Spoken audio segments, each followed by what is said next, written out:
Hello everyone, and today we're going to learn how to make a popcorn effect with an empty water bottle.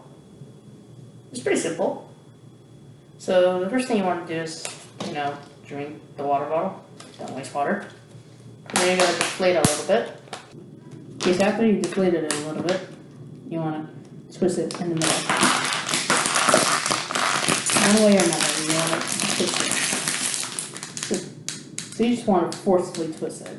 You might want to use the palm of your hand, so just hold it like that. And you just keep twisting.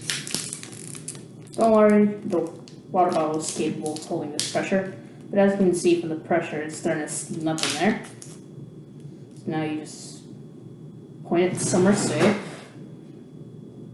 And slowly open it.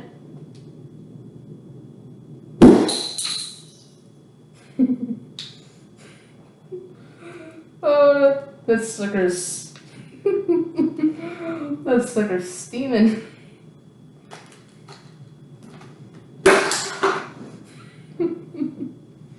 Alright, so that's how you make a popcorn sound. So that's it for the video. Thanks for watching.